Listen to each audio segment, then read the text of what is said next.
Server17 once again. This is my Dark Souls 3 beta, or network test as it was called, blind playthrough. This is part 5. The gameplay is blind, the commentary is focused. That's just the way that it turned out going, and at this moment we're quite comfortable with the things in the DLC, and I'm just playing around with our good knight here, who is the spiritual successor to the Boulder Knight, who you could probably say was the spiritual successor to perhaps the Blue Eyes Knight, or something along those lines. And they're pretty interesting. They've got a lot of moves, they attack quite quickly, they do multi-hits, and it's fun to experiment, especially when you've got something that is so new and so interesting like this.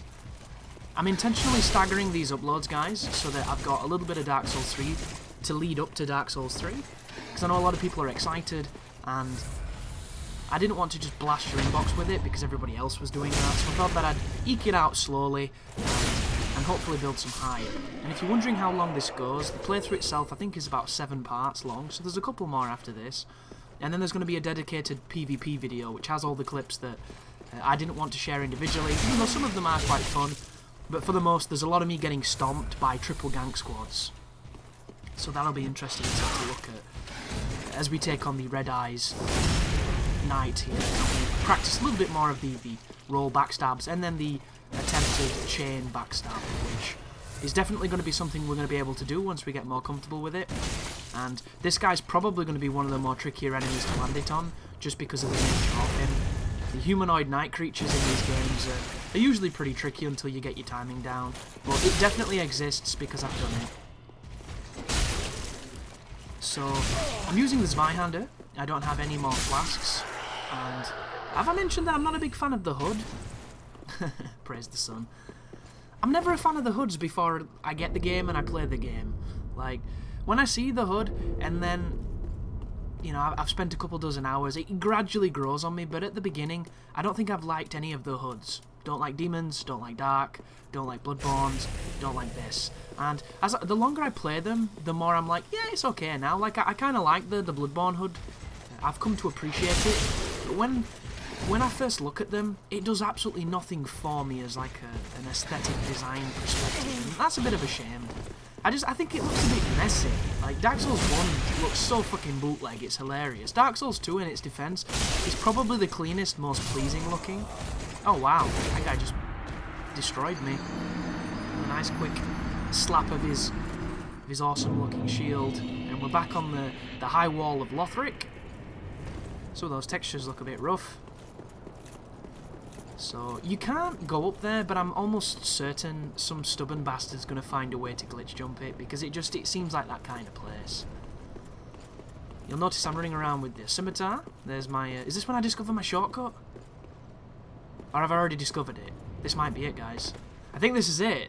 This is my MLG shortcut. Very happy about this one. It saves approximately 5 seconds, but it is, of course, tool-assisted awesomeness. As I jump onto this, I'm like, where the hell does this put me? Can I do anything cool from here? I don't know. And then I realise, oh, I can just kind of skip going in that room. So I don't have to mess around in there with the knight, so I'll drop down the area, I can just come to this. So it's not going to change your life, but it is my shortcut. There is a charged R2 on the sim. Here's the ambush. Comes and gets you.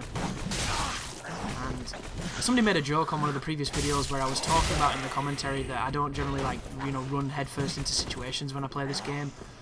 When it's blind, I'm usually a little bit more reserved and patient, and that's why I don't get in a bad spot so much. And then, as I was saying that in the videos, one of these guys hit me from the side. And the reason that happened is because I've been through this area before. Like, I know that there's an ambush coming, I know people are going to attack me, and I know that it's not that dangerous unless you get real unlucky or you're on a very, you know, low life or no heals. But I see the item down there, and I don't think at this point I'd figured out how to get there, and if I had, I'd forgotten how. So here's me messing around trying to do another wonky jump. Didn't quite work, I got cock-blocked by the geometry, and here is the wonderful new creature which makes no sense to me, and I hope there's not an emphasis on this particular type of monster. Oh, I've already killed him, it seems. Because I just don't think it's very interesting. Something that transforms into a massive bulging pool of limbs and black nonsense is just kind of not the design I'm looking for. It might be to your tastes, and it might be cool, but not to me.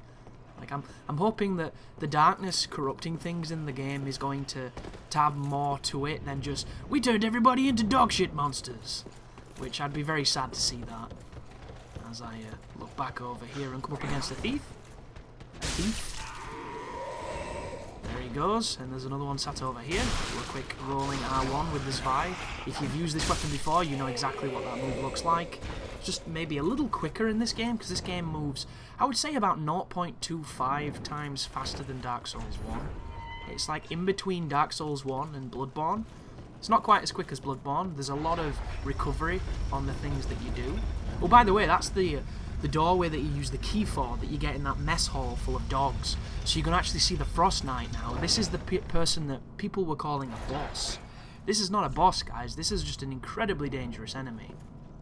So the first thing you'll notice here is how much this guy looks like Artorias, or some kind of Artorial Knight.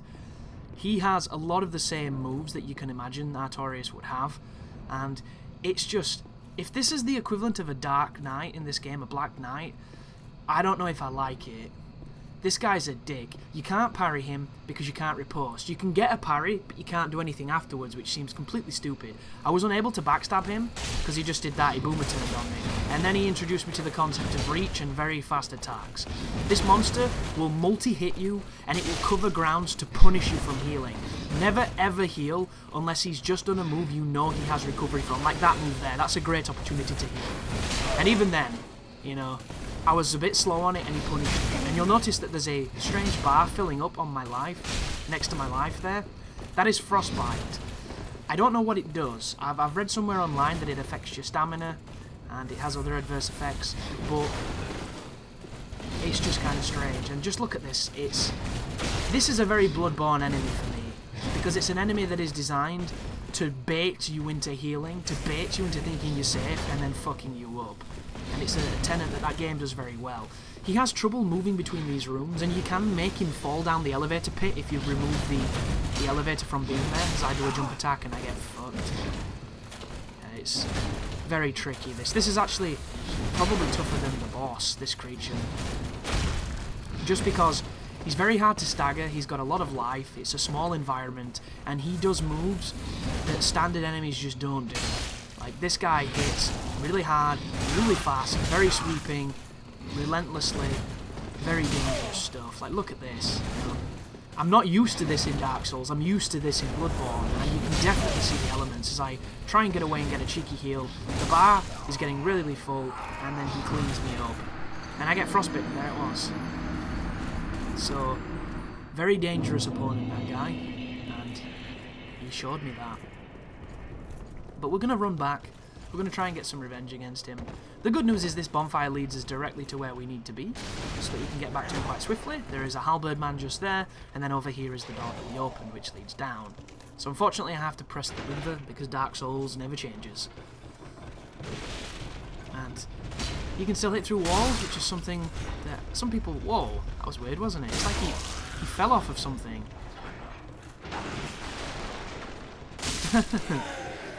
I do like that though, it's very fair, those kind of hits. But I put on the axe. Oh no I don't, I put this Vi back on. Two-handing this Vi, I think I'm going to go with that. I wonder if this guy's susceptible to alluring skulls. But if you lift this up, it stands a better chance of getting him to fall down the hole. I had it happen, but I wasn't recording at the time. Because ironic things happen like that. You do all kinds of weird shit when you're not recording, and it's very frustrating, but what can you do?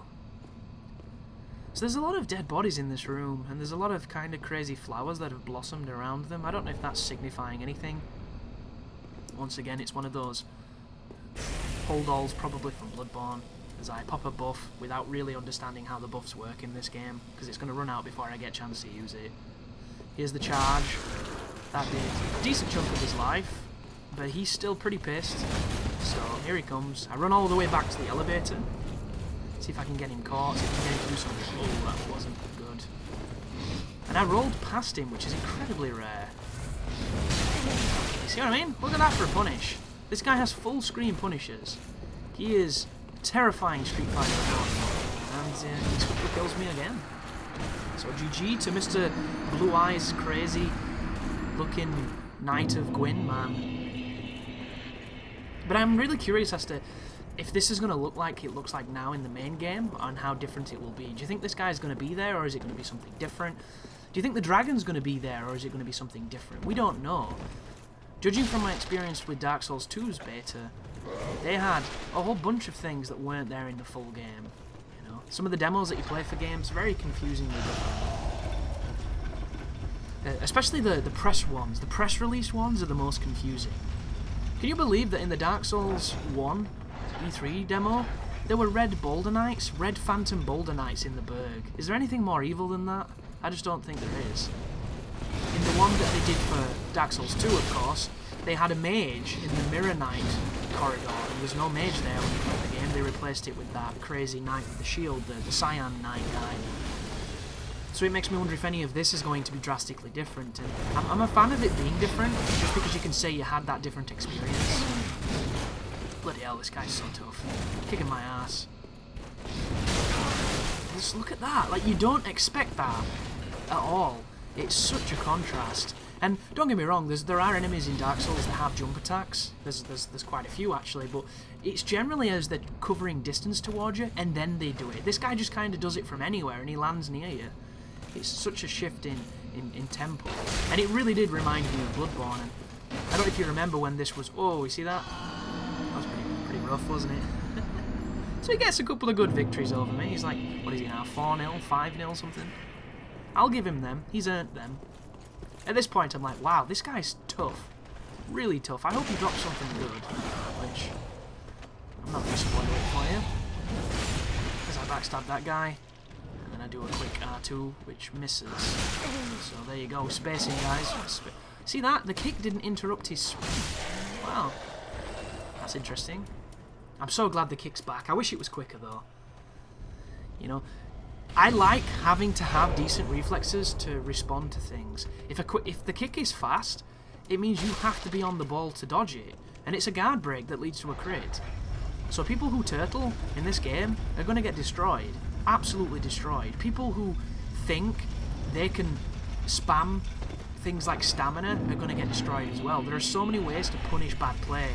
It's going to be the ultimate test when it comes to PvP, because if you do a bad roll, if you do a bad swing and then immediately try to spam roll and somebody catches you, you're going to get critted. Every time. It's amazing what they've done. Oh, that notified me, damn it. So I'm coming more to a weapon I'm more comfortable with here, which is my axe. Even though I'm not very comfortable with axes, it's just the weapon I had the most fun with in this beta, or this network test. And it is kind of ironic, because I'm generally not an axe guy, but I really enjoyed this. And I'm using the buff, so when you use the weapon art for this particular weapon, look at that, man, it's so nuts. What it does is, it gives you essentially the Dragon Roar ability. And with that buff, I'm able to attack slightly quicker and get good damage on him. And now I can focus on being a little bit more mobile and a little bit more just swift. I am a fast weapon player. I like playing with the Zwei just because it's fun. See that? That was really lucky. Like, look at these hits. They come out of nowhere. This is an enemy that's going to take some serious learning to just know what he's going to do. And I think that's one of the big differences between Bloodborne and Dark Souls. In Dark Souls, enemies generally have about 4 to 5 different attacks, and a lot of the times they look quite different from each other, so you can generally tell what they're going to do. They will have one attack that comes out fast enough to catch almost anything you do, so that's the one you want to be careful of. For everything else, you can react and you should be fine. Bloodborne doesn't work like that. They generally have, you know, a similar amount of attacks, but so many of them are gambles. Because if you fuck up and you predict wrong and you make a wrong read, you will eat multi-hits which lead to death. Or you'll eat a massive counter hit. And counter hits on that game are obnoxious as fuck. I hate them. They are so broken, it's hilarious. And it plays into this risk-reward system that they've really committed to, so I admire them for that. But at the same time, we have this conversation a lot on my videos, and I say we like it's an active dialogue, when it's not. It's me speaking to you guys, and unfortunately I can't really hear you unless I'm insane. But being penalised for trying to dodge something rather than not is something that I have a very hard time with rationalising as to why it works that way. And I see both sides of this conversation. I want to be punished for bad play. I want to be punished for a bad roll. But at the same time, I don't want to be punished less for not trying. And I don't know how you make this work. And in a lot of cases, it's the bullshit that I think that gets me the most. Like a guy does a swing, and you dodge it, but his hair catches you on the backhand of it. And his hair does as much damage as his weapon would have. That's the kind of stuff where the counter damage really feels bullshitty. Like I was in the... is it called I forget its name. ISZ? The Ebrietas Chalice dungeon last night in Bloodborne. And I came up against Ebrietas on the final floor. It's been a long time since I've fought that boss in that dungeon with that much life. And I couldn't dodge the charge. The only time I dodged it was when I committed to sprinting. I sprinted to the left as I saw her do like the head move, and I know it was coming, and I somehow didn't get clipped. But every single time I tried to use the roll to get through that move, it hit me. It hit me when she was past me, it hit me when I was at the side of her, it hit me from every direction, because the hurt box on her model is nonsense. The tentacle wings she has, which give her like a wingspan of a fucking golden eagle, do the same damage as if you were hit by the brunt of her face. And I don't think it should work like that. There should be some kind of mediation, some gradation from the centre of that hitbox that teeters out, that lessens and lessens and lessens and lessens and lessens. And there's a fantastic dialogue in the Bloodborne walkthrough that was made by... I forget the name of the company that makes it. But they're a really, really solid company, and it shows you the frame data on the swing of your attack in that game. And it colour codes it. It goes from grey to black to red and then back again in that sequence. And it shows you startup frames, it shows you active frames, it shows you the frames that deal damage, it shows you the recovery frames and all that kind of information. And to some people, that might sound like completely pointless. Why would you care? To me, I love it. I'm in love with that kind of information. It's so empowering. It gives you so much knowledge just from that one dialogue. There are 2 frames in that full attack animation where you deal damage. Everything else is non-lethal hurt box on your weapon. None of the enemies have that property. None of them. None of them have no damage, no damage, no damage, a second of damage, and then no damage, no damage, no damage. It just doesn't exist. They all have multiple frames of damage, and it can literally be before the swings even happened. Like as they're pulling back, as they start going forward, before the object of damage touches you, you're taking damage from something else. And it's nowhere near as bad as Castlevania, which is a game that fucked me off beyond all repair, because the guy would lean backwards and he'd touch you with his belly and it'd damage you. But it's still a problem, and it's a problem that I wish they'd fix, but I really don't think they'll ever will. Because if you look at it, like, look at the wonky detection on the jump attacks, or any of the AoE that doesn't look like it's got an AoE. These games are obsessed with giving weapons areas of effects they don't deserve. If you want a great example in Bloodborne recently, is the Lawrence boss fight. They made the Cleric Beast and they ruined him. They made a shit version of the Cleric Beast, which every movie does, has this weird fire AoE that stops you from counter-hitting it on the timing that you can counter-hit the normal Cleric Beast.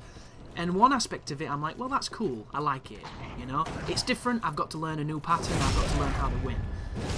And then the first phase of that fight is pretty simple once you know what to do. And then you get to the second phase where it's just, remember, I wouldn't say Flamelurker then, which is wrong, because that's a fair boss. Minus that bullshit. Remember Smelter Demon? How, when you killed him, and you got him down to, like, real low, he went into a mode where it ambiently damaged you. And we all kind of went, well, if this was, you know, Miyazaki, this wouldn't be the case. They wouldn't have added something like this. And then Bloodborne DLC goes to go on to contradict that notion, because this is a boss that when he loses his legs, he damages you ambiently. If you step in the lava that is leaking from his torso, and to attack him, you have to go to his torso. So just swinging your weapon can incur damage on your character, and that's not speaking that every hit this motherfucker does in this form is a one-shot, unless you've got 50 vitality or something stupid. Like, we're talking serious damage here. And it's just, why do they give them this area of effect? Like, I've got so much footage of me being hit by moves that never touched me, and didn't touch me by quite some distance, that just shouldn't have detection there, and it stems from bad hitboxes, and they'll never fix them, because they exist in Demon Souls, they exist in Dark Souls, and they're going to exist in Dark Souls 3. And I find that really saddening. Oh, that was weird. Can we backstab him? No, we can't. Like somebody mentioned today, I was having a discussion about New Game Plus cycles with somebody, and it was directed towards Bloodborne, and they made this amazing Street Fighter analogy that completely didn't work, but I'm so happy they did, because it was a fun thing to read. And we were talking about, like, what's the point in New Game Plus? Why do people play it? And one of the biggest, I think, misnomers of New Game Plus is that the game is hard. And normally, I wouldn't disagree with this point, because I think in Dark Souls and Demon Souls, New Game Plus was harder. Because it added phantoms, it mixed certain things up, and of course they had the arbitrary increase in damage, increase in life, but it was never that was the focus of the difficulty, it was always generally the additions. And those increases didn't seem to be quite as steep as they are in Bloodborne. In Bloodborne, I don't think there's any real redeeming qualities of the New Game Plus cycle in that game, because you get nothing new. Nothing is new whatsoever, you just get these enemies that have ridiculous HP, and then they give them extra damage on the game where the counter hit damage is so high, you really didn't need that.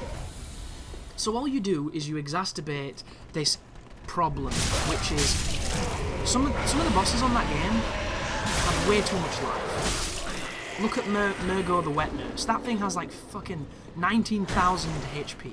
Is there any need for that? Vicar Amelia has 5,000 HP, and she's a fun boss. Murgo's Wet Nurse, 19,000 or something daft. Not a fun boss. Takes forever to hit that bitch. Like, you get to the point where you're like, why am I hitting this so much? And it just doesn't feel fun. Well, that's what New Game Plus does to all the bosses. And they can still be destroyed if you've got good gear. Like, I just recently did the DLC on New Game Plus, and I had to destroy Father Gascoigne and I had to destroy Vicar Amelia to get to it. And I killed Gascoigne in 2 critical hits on New Game Plus. And that's not me trying to brag or say that my build is crazy good or anything. That's just an average build with decent gems and some visceral runes. 2 crits I killed that boss. Like, it doesn't mean shit. Then I went on to Vicar Amelia. And I smashed her as well, in a similar fashion. But if you don't have those, and you go to that, say if you had just a natural progression where you didn't do any of the chalice stuff, fighting those bosses literally feels like a chore. It turns it into a job. And that's the thing I'm afraid of when it comes to Dark Souls 3. I'm afraid that they're going to just warp the things that I personally love. And I know this is a very selfish thing to say, and it is. You know, I want it to work a certain way, and I don't want it to work this way. And if it does work this way, I will be very sad.